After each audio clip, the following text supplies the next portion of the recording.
Okay, we ready to go? Great. All right.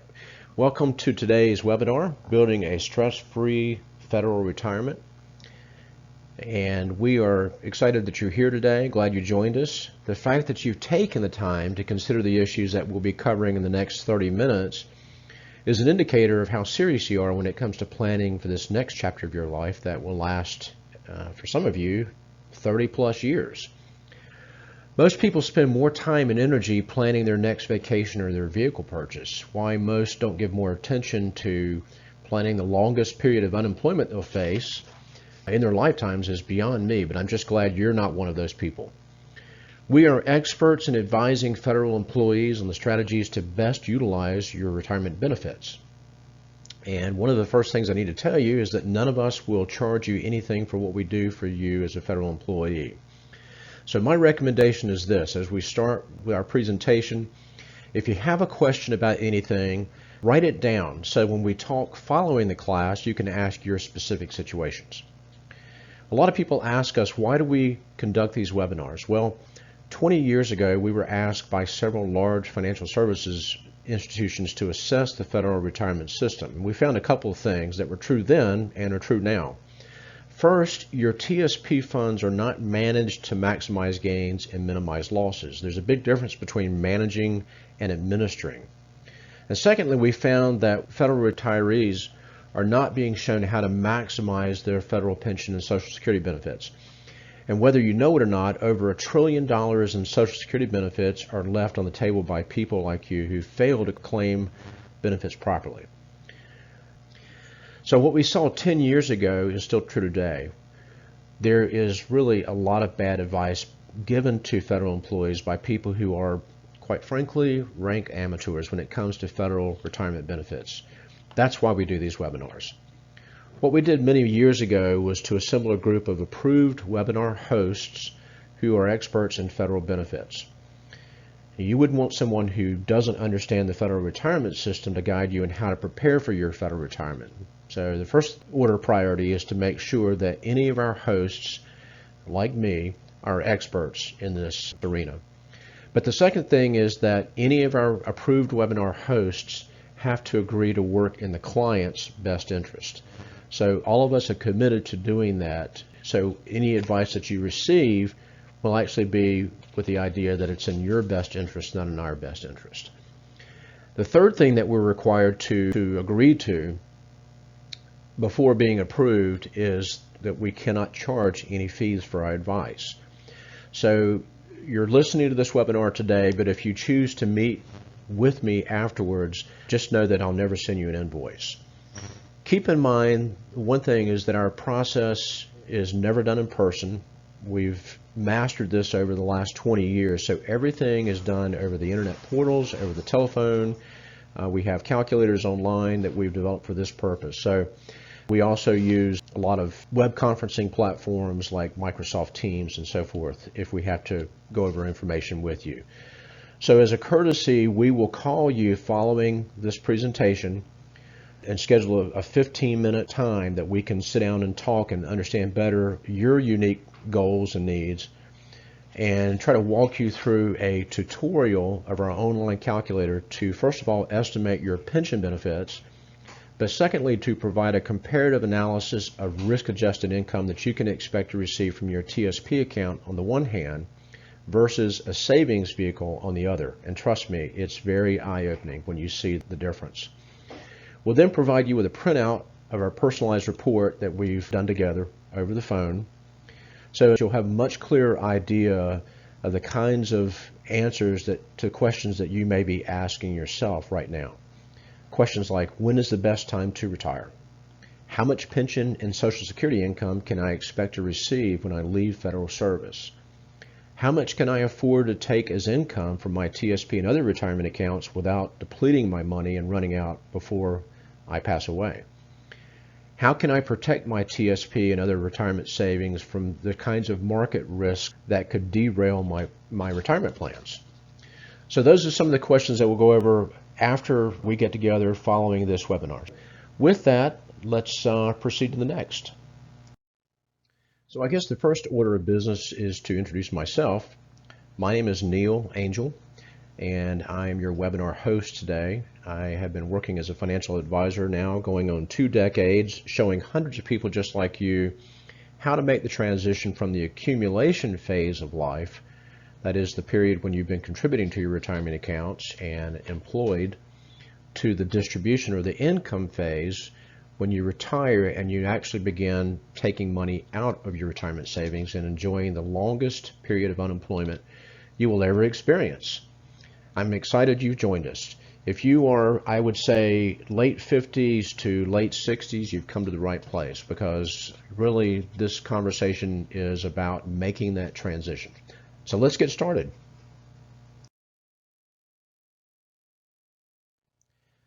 To better estimate the amount of money that you need to retire comfortably, we developed a rule of thumb that we call the 80% rule, which is really pretty simple. It assumes that most of you will need at least 80% of your pre-retirement income in order to enjoy life and to live in a manner that you're accustomed to. But what's interesting is that several years ago, the Employee Benefit Research Institute conducted a survey, and they estimated that as many as 40% of American retirees will run out of money during retirement. And that's not to say that all of their income will dry up, but their ability to maintain that 80% mark will be significantly reduced if they lose all of their retirement savings and can no longer supplement the income that they receive from their pension and Social Security. Most of you will not be able to get to that 80% mark through your pension and Social Security benefits alone. And this also assumes that there are no market downturns that could put your retirement plans in jeopardy. The question I would ask is, can you afford to stay retired if your account value loses as much as 50% during the course of your retirement? It also assumes there are no unexpected family emergencies or medical expenses that could result in significant reductions in your savings account. And finally, it assumes that the Social Security benefits that you will enjoy during retirement will not be reduced, even though the Social Security Board of Trustees estimated that by 2029, Social Security will be reduced, and by 2034, the trust funds will run dry. That's where we are, folks, and we want to help, but we want to make sure that you're not relying on any one assumption to retire and stay retired. Staying retired is the trick. Now, we have a calculator we've created that's unique, I think, and it will provide not only a realistic estimate of your federal pension benefit, but also provide a preview of the income you could expect to receive from your TSP account in order to see how close to that 80% mark you can get over the course of the first 20 years of your retirement.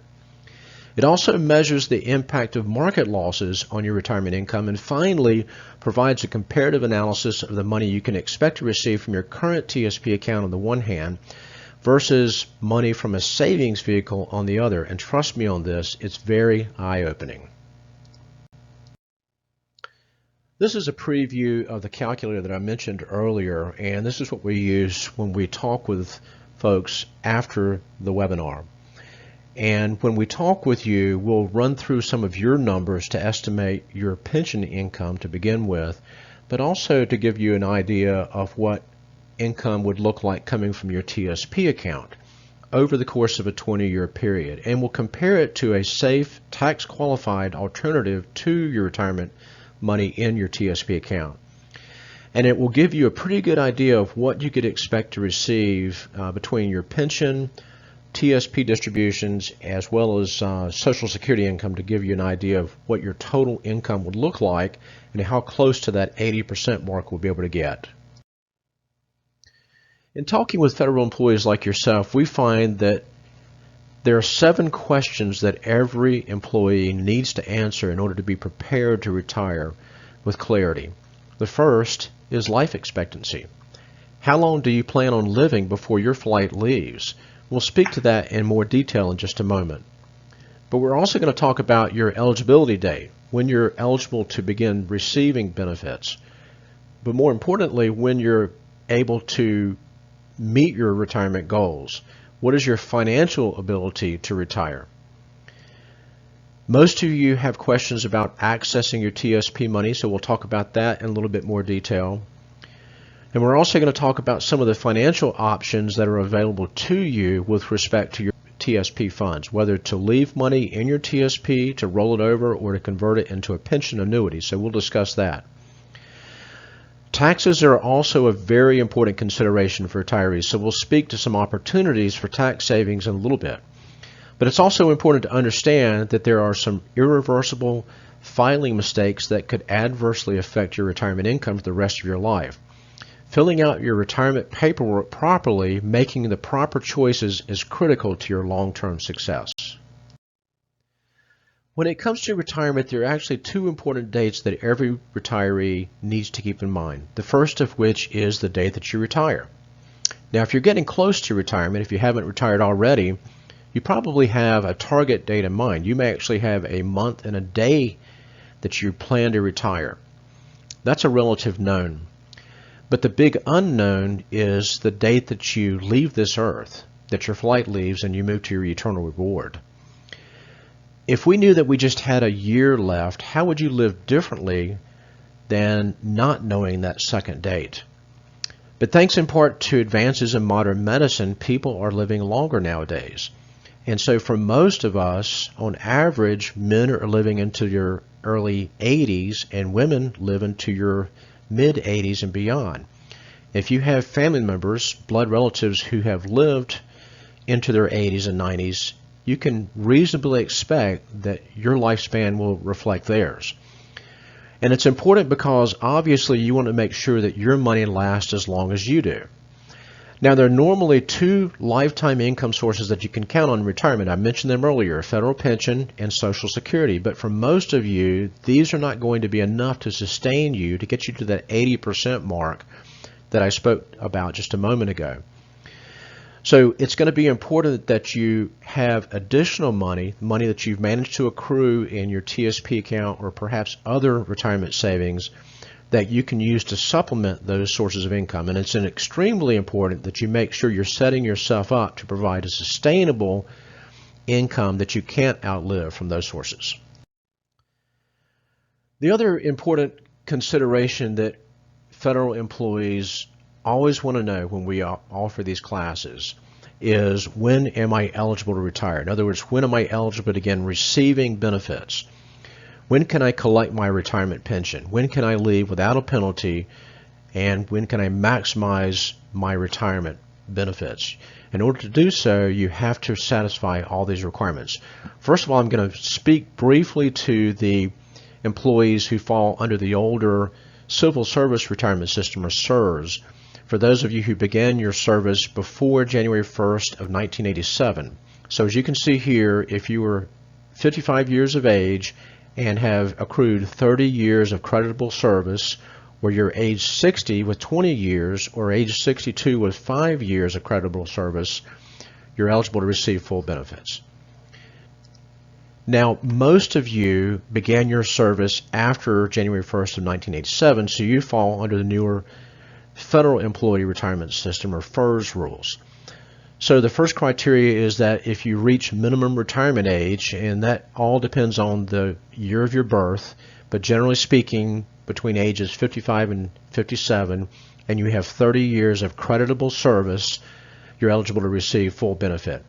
Secondarily, if you've reached age 60 with 20 years of service, or age 62 with 5 years of service, you're eligible to receive full benefits in those scenarios. There are three criteria you need to satisfy in order to receive full benefits, and I mentioned the age and the years of service being important considerations. So if you satisfy those, you can walk away, no strings attached, with full benefits. There is an exception, however, for FERS employees that allows you to claim a partial benefit with a minimum of 10 years of service. But this comes with a 5% penalty in benefits for every year before age 62 that you retire. It's called the Special Retirement Supplement. You're eligible to receive a Special Retirement Supplement, or SRS, to your pension if you retire before age 62 and meet these other criteria. There's a formula to determine how much of your anticipated Social Security benefits you would receive through the SRS if claiming at the earliest possible age. This amount would be added to your federal pensions until age 62, and then it stops. At that point, you would then be expected to file for Social Security. But keep in mind, however, that by filing early for both your federal pension benefits as well as your Social Security retirement benefits, you will receive reduced benefits of up to 25% for the rest of your lives. So the question I would ask is that a choice you're prepared to make? Here are just a couple of examples of calculation for SERS employees as well as FERS employees. And as you can see here, the SERS calculation is somewhat more convoluted, but for our example, if you're a FERS employee, you've reached age 62 with 20 years of service, then the calculation would be 1.1% times your high 3 salary. So if your high 3 salary over the course of that 20 years was, let's say, $50,000, and then times the number of years of service. Now, we haven't addressed some of the finer points of that. Survivor benefits, we haven't talked about locality pay, overtime, sick pay, and some of those issues, but we'll address those in the calculator when we go through those after this class. Now, I mentioned the FERS Special Retirement Supplement, or SRS, earlier, and I'll give you a brief overview here. There are several criteria for that. Again, if you have at least 30 years of service and you've reached your minimum retirement age, and again, based on your year of birth, somewhere between age 55 and age 57, or you have 20 years of service and have reached age 60, then you would be eligible to receive this, assuming that you're going to be filing for benefits before age 62. So again, we're going to estimate what your benefits from Social Security would be at age 62. You're going to have to go to SSA.gov and get that estimate, but for our purposes, let's assume that it's $24,000 a year.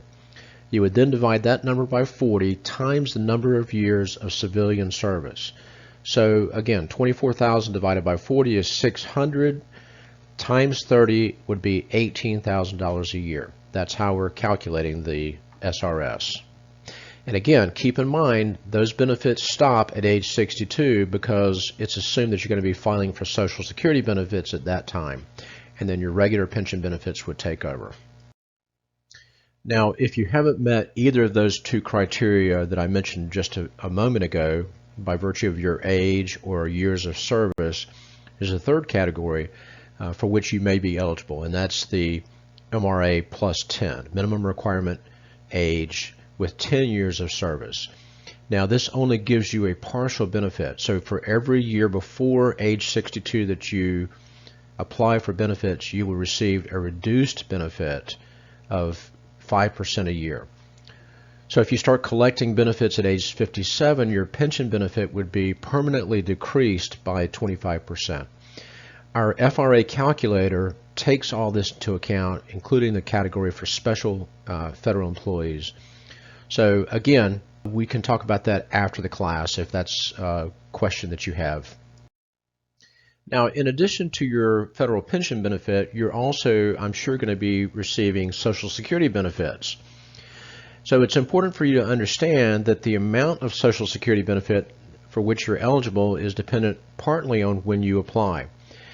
You can either wait until full retirement age to apply, or even wait until age 70 to receive delayed credits, or conversely, you can file early. But you should know that for every year before your full retirement age, now again, depending on the year of birth, for most of you, your full retirement age is going to be somewhere between ages 66 and 67. For every year before that, you're going to receive a reduced benefit.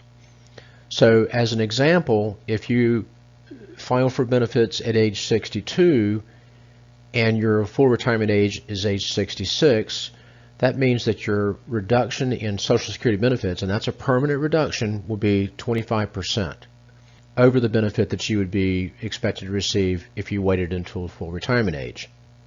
Now again, the other side of that is if you wait until age 70 to file for benefits, then you can take advantage of delayed credits. So your actual income from Social Security could be as high as 32% more than you would receive if you filed at your full retirement age. So those are all important considerations. Now, a lot of you wonder, should I just take the money and run, or what?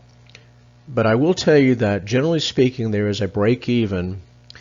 And again, this also impacts couples differently than singles.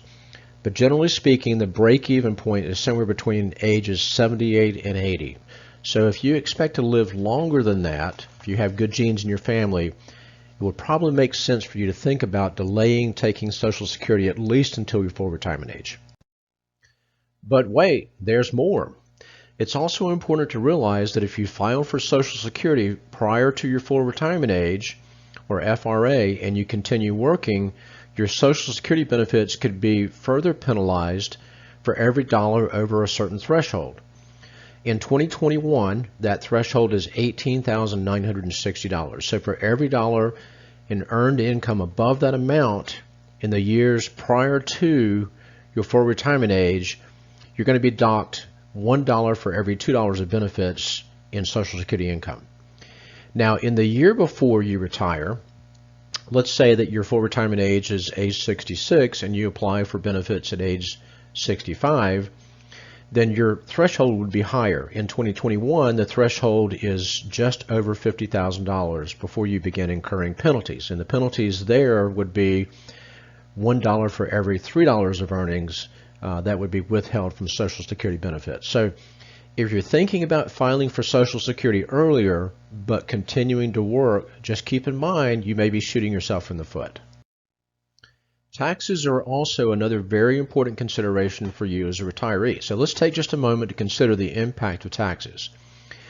Many federal employees don't realize that both Social Security and federal pension benefits are taxed, but they are, and they're taxed a little bit differently.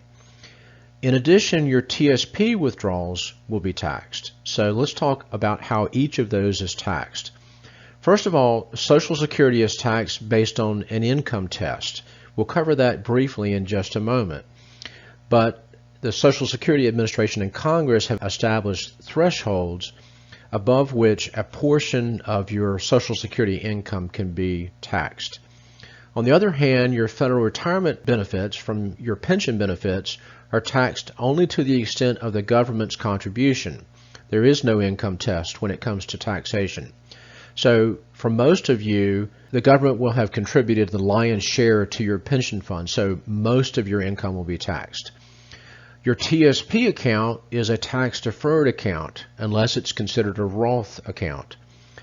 So the money going in is not taxed.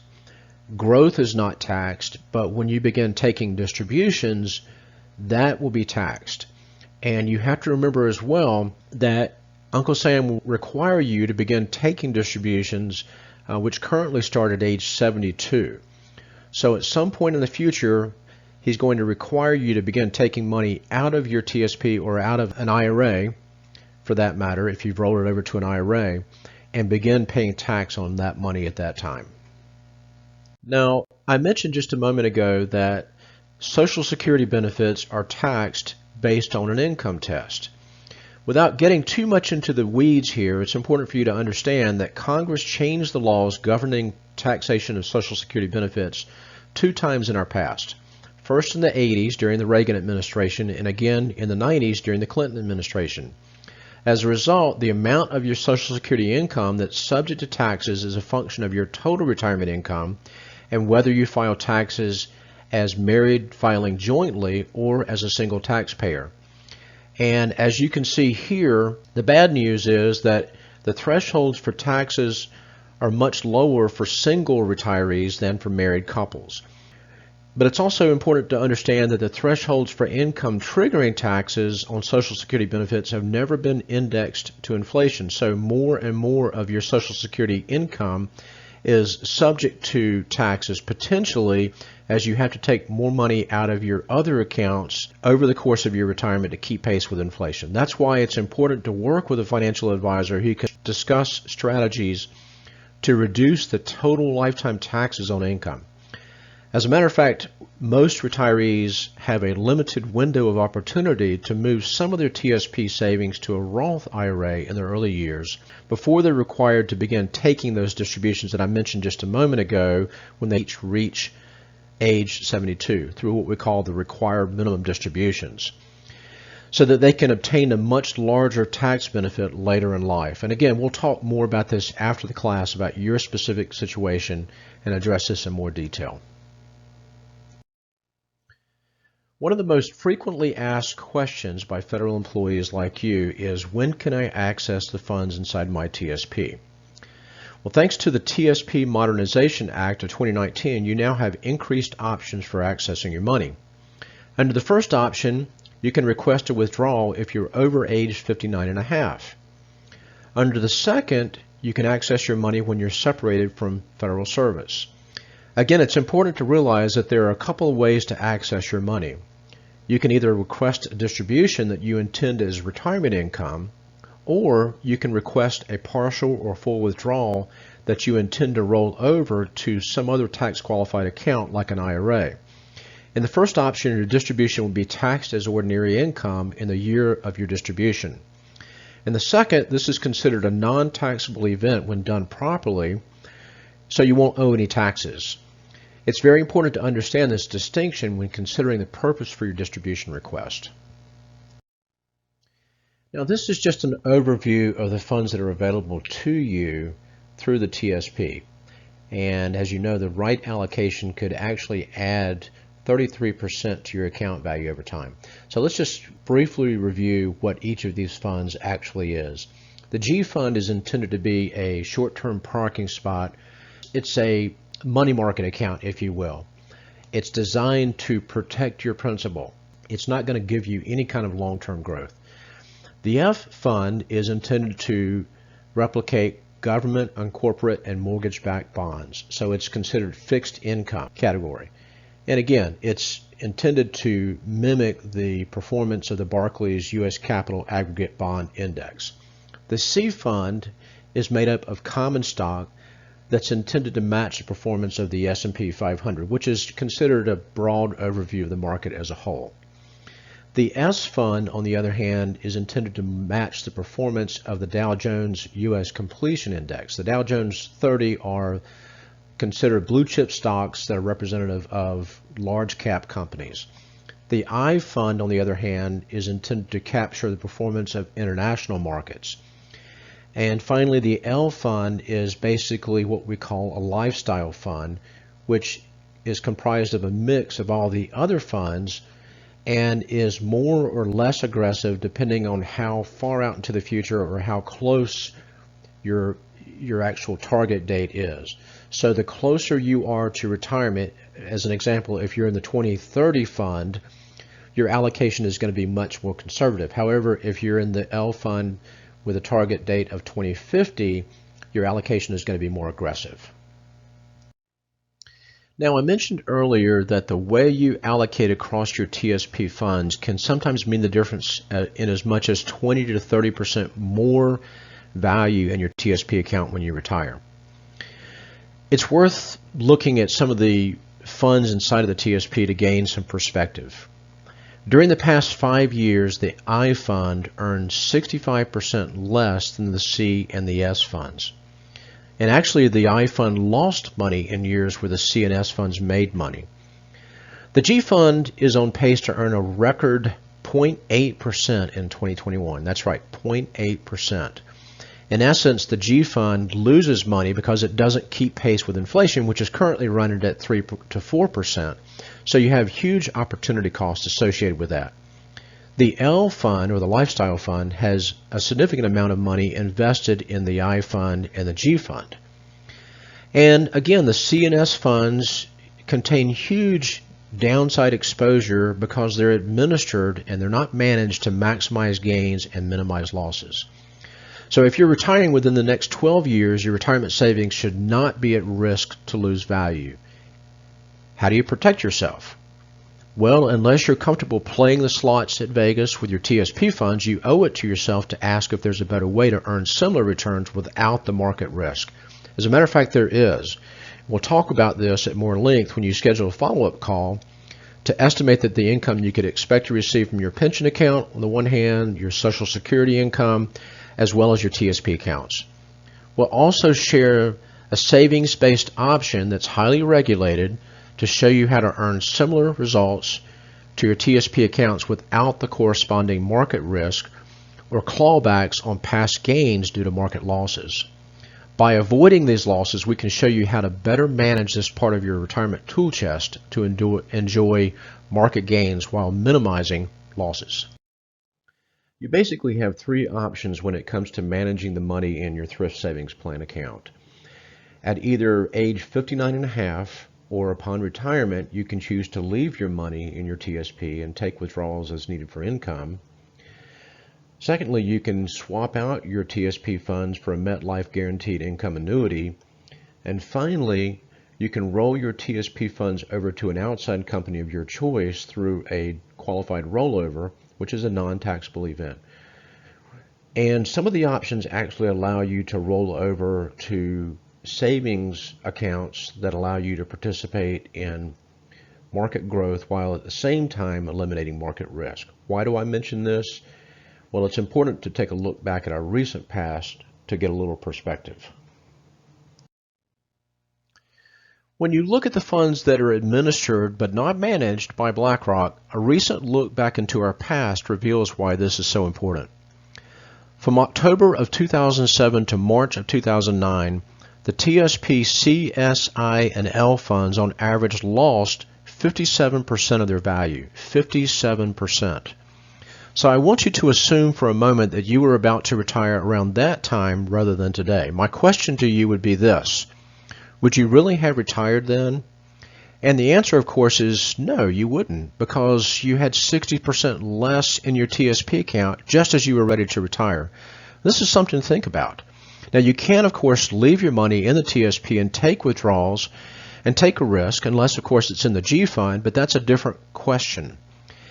Now, imagine for just a moment that you had retired in September of 2007. Your funds would have taken another 8 years to recover their former value, but you needed that money to live on.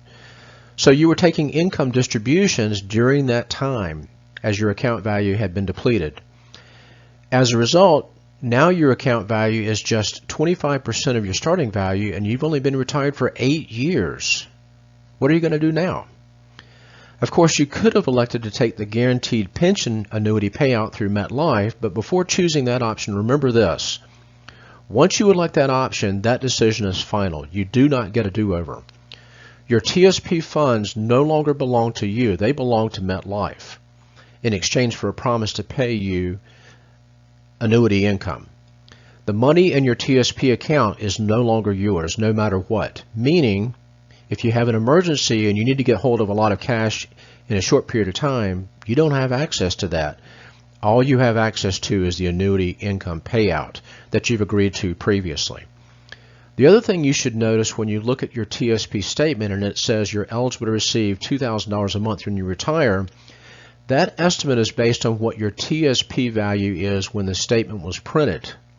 Think about 2007 again. If your TSP is suddenly worth 60% less, then your guaranteed lifetime income will in corresponding fashion be worth 60% less than the estimate that was printed on your statement. Because again, it's based on your age and the account value in your TSP funds. But here's the worst part. Let's pretend that you do that. And the next 2 or 3 years, the market triples in value. You don't get to participate in the gain. Why? Because it's not your money, it's their money. Another thing you can do is when you retire at age 59 and a half, is you can transfer the money to another company of your choice where you control it. And you can participate in some of these options in the upside of the market without any market risk. That's right, I'm talking about savings alternatives. We'll talk about that shortly.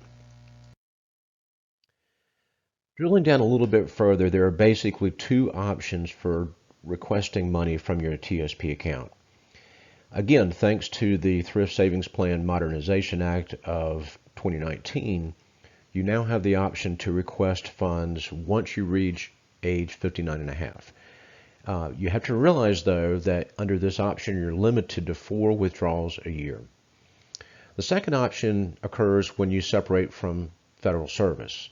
In this case, you have the ability to make unlimited withdrawals up to the total amount of your account.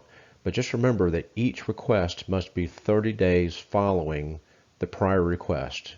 or it won't be honored. Now that we've covered the first two options, either leaving the money inside of your TSP account or moving it to the MetLife annuity, I'd like to take just a few minutes to consider the third option. So assume for a moment that you've either reached age 59 and a half or you have officially retired, separated from federal service, and you'd like to consider transferring your money to another company where you could possibly participate in upside growth of the market without market risk. What would that look like? A lot of federal employees who are retiring are basically looking for three things from their money. First of all, they want to know, is my money safe? Secondly, they want to know that they can get to their money when needed for income or other purposes. And thirdly, they want to know, can I obtain a reasonable rate of return from my money? As I mentioned earlier, except for the G fund, which is not even keeping up with the inflation rate, a number of the TSP funds do expose you to significant risk of loss in the event of the next market downturn. Why would you want this kind of exposure when you can enjoy similar returns with no risk of loss or clawbacks due to market corrections? There are in fact savings options, that's right, I said savings options, available to you that enable you to earn a reasonable rate of return, I'll say somewhere between 5 and 13% on average, depending on the product we're talking about, without exposing your hard-earned money to risk of loss. These vehicles are not issued by the banks, but rather by insurance companies. They're an alternative asset class. They are heavily regulated and safer than investment accounts, which are subject to market losses. We call these enhanced fixed indexed annuities.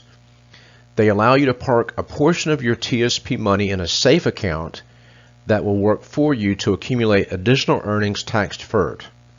In addition, many of these companies offer products that allow you to enjoy a guaranteed lifetime income for both you and your spouse without sacrificing your principal, unlike the MetLife annuity option. As I said, these vehicles are designed to meet the needs of people just like you who are nearing retirement, to take the hard-earned money that you've managed to save and ensure that you not run out of money before you die. Insurance companies specialize in risk management, and while life insurance is designed to protect your family from early demise, these vehicles are designed to protect you in retirement from the prospect of outliving your money. Now, as I mentioned just a moment ago, these are not investment accounts. These are savings vehicles. However, I also mentioned to you that they are called enhanced fixed indexed annuities. And let me explain a little bit about how these work. They are enhanced because in recent years, insurance companies have gotten smart and they've partnered with international investment banks to provide the vehicles under the hood that provide the earnings potential. And that's really what these are about. They offer you a number of index options that you can tie your earnings to. And as those indices do well from year to year, you are able to enjoy the earnings growth. But in years where the market loses value, you're not subject to the risk of loss. As a matter of fact, any original principal and prior gains are protected from clawbacks. So that's the beauty of these instruments.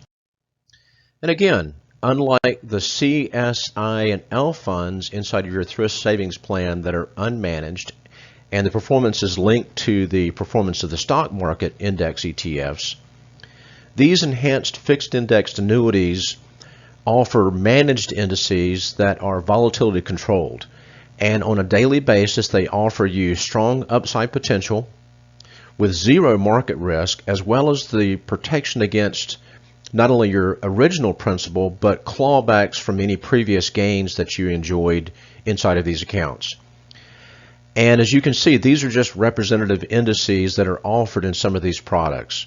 If you look at this list, you'll notice very familiar names to you with these investment banks: Barclays, BlackRock, Credit Suisse, Fidelity, Janus, JP Morgan, Merrill Lynch.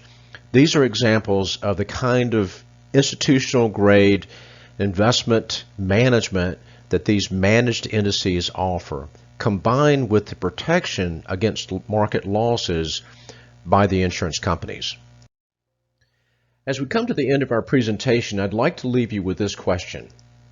Why is it important to work with someone who understands the thrift savings plan? Because it's important to avoid these irreversible mistakes.